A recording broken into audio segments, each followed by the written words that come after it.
চীনে উল্লাসের মধ্য দিয়ে উদযাপন হলো কৃষকদের অষ্টম ফসল উৎসব।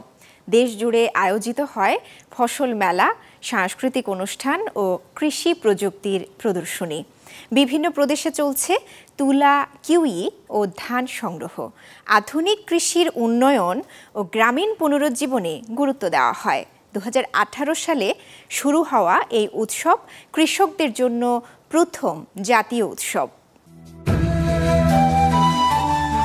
চীনে অত্যন্ত আনন্দ উল্লাসের মধ্য দিয়ে চলছে অষ্টম কৃষকদের ফসল উৎসব উদযাপন। কৃষকের শ্রমের ফসল ফলনের উদযাপন, আধুনিক কৃষি প্রযুক্তির সাফল্য প্রদর্শন এবং গ্রামীণ পুনর্জীবনকে ত্বরান্বিত করার লক্ষ্যে দেশজুড়ে নানা আয়োজন করা হয়েছে। মূল অনুষ্ঠানটি অনুষ্ঠিত হয় পূর্ব চীনের সান্তং প্রদেশের চাওইউয়ান শহরের ছিনচিয়া গ্রামে।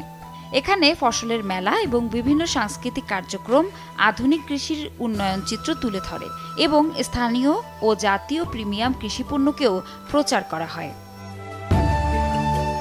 পূর্ব চীনের চিয়াংসু প্রদেশের উশি শহরে আয়োজিত মেলায় আনা হয় সারা দেশের উচ্চমানের সব কৃষিপণ্য। অন্যদিকে উত্তর পশ্চিম চীনের সায়ানসি প্রদেশের ইউলিন শহরের উদ্যোক্তারা এখানে এসে কৃষকদের সাথে তাদের অভিজ্ঞতা ভাগ করে নেন। এ সময় আয়োজিত এক অনুষ্ঠানে কৃষি পণ্যের বিক্রি ছাড়িয়ে যায় 6 মিলিয়ন ইউয়ান, যা প্রায় 8,46,000 মার্কিন ডলার।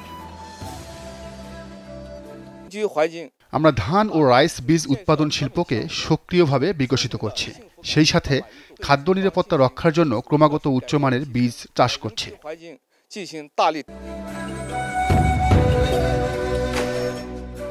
এই উৎসব ঘিরে কানসু প্রদেশের কাওলান কাউন্টিতে দর্শনার্থীরা উপভোগ করছেন স্থানীয় খাবারের স্বাদ এবং সাংস্কৃতিক ঐতিহ্যের বিভিন্ন প্রদর্শনী। পূর্ব চীনের আনহুই প্রদেশের বিভিন্ন শহরে সবুজ খাদ্য প্রদর্শনী ও কৃষি প্রযুক্তি উদ্ভাবনী প্রদর্শনী সহ 9টি বিষয়ভিত্তিক অনুষ্ঠান কৃষকদের জন্য তৈরি করা হয়েছে। উৎসবকে ঘিরে বিভিন্ন প্রদেশে ফসল তোলার ব্যস্ততাও দেখা যাচ্ছে। সিনচিয়াং উইগুর স্বায়ত্তশাসিত অঞ্চলের মানাস কাউন্টিতে 59,000 হেক্টর তুলা ক্ষেত মেশিন চালিত সংগ্রহে বেশ ব্যস্ত। হোনান প্রদেশে সিসিয়া কাউন্টিতে 80,000 টন কিউ সংগ্রহ চলছে। অন্যদিকে ফুজিয়ান প্রদেশে বেশ কিছু শহরে 120 হেক্টরেরও বেশি জায়গা জুড়ে সোপানযুক্ত ধান খেতে ফসল কাটা শুরু হয়েছে। চীনা কৃষকদের ফসল উৎসব দেশটির কৃষকদের জন্য বিশেষভাবে তৈরি প্রথম জাতীয় উৎসব। 2018 সালে শুরু হওয়া এই উৎসব প্রতি বছর শরতের সময় পালিত হয়, যা কৃষি ফসল মৌসুমের অন্যতম গুরুত্বপূর্ণ সময়।